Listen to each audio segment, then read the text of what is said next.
एक और बहुत खूबसूरत सवाल और वो ये है कि विसरण क्या है। 2 नंबर का ऑब्जेक्टिव आता है भाई, विसरण। विसरण डिफ्यूजन इंग्लिश में कहते हैं। काफी सिंपल सवाल होता है ये, आंसर भी इसका काफी सिंपल है। मैं आपको कई बार पढ़ के बताता हूँ। कई बार कई लोग इस क्वेश्चन को लेकर के ना थोड़ा सा कंफ्यूजन में रहते हैं कि भाई क्या बातें कर गई, इसने मुझे समझ में आया नहीं है। तो एक बार ध्यान से देखो क्या लिखा हुआ है। जब कोई कण उच्च सांद्रता से निम्न सांद्रता की ओर एक अर्धपारगम झिल्ली को पार करके जाता है, बाप रे बाप कितनी बातें कर रहा हूं सर। एक तो उच्च सांद्रता, सांद्रता, अर्धपारगम, ये सब क्या है, ड्रामा क्या है, ध्यान से सुनो। सांद्रता क्या होता है, सांद्रता कंसंट्रेशन इंग्लिश में बोलते हैं। जैसे आप समझ लो शहद, शहद जो है बहुत ज़्यादा गहरा है ना, गहरा है ना, तो बोलेंगे शहद जो है ना उसमें कंसंट्रेशन चीनी का बहुत ज़्यादा है, इसलिए वो क्या है, गहरा है।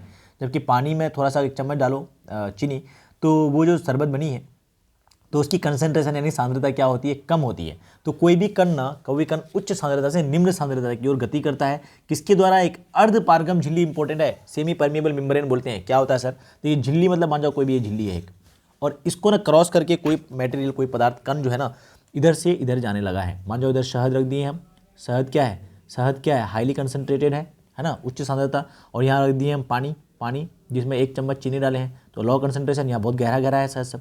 तो अब ये शहद का जो कण है, चीनी यानी शुगर का कण जो है, ये इधर से इधर जाएगा आराम से, जाएगा आराम से। लेकिन ये झिल्ली कैसी है, अर्धपारगम है, उसी झिल्ली से जाएगा, तब इस क्रिया को हम लोग बोलते हैं विसरण। क्या बोलते हैं, विसरण। समझ रहे, अर्धपारगम झिल्ली का एग्जांपल आप अपना स्किन ले सकते हो। देखो ये हमारा जो स्किन है ना, स्किन ये भी अर्धपारगम है। आप देखो गर्मियों के दिन में पसीना निकल के आता है कि नहीं, पसीना निकल के आता है ना, पर खून निकल के आता है क्या, पसीना में से ही, खून में से ही पसीना निकल के आता है, पर वहाँ से खून नहीं आता है। मतलब किसी किसी चीज़ को जाने देगा और किसी किसी चीज़ को जाने नहीं देगा। इधर जाओ भाई, कार वाला सब जाओ, टेम्पो वाला सबको बेचारा सबको रोक लेता है, नहीं रोक लेता है।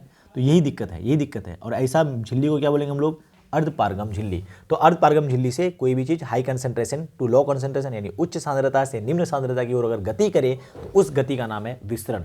ठीक है, काफी सिंपल हो गया। सूक्ष्म जीव में श्वसन जो होता है विसरण विधि के द्वारा ही होता है। ये ऑब्जेक्टिव में बन करके आ सकता है, रखना ध्यान। ठीक है।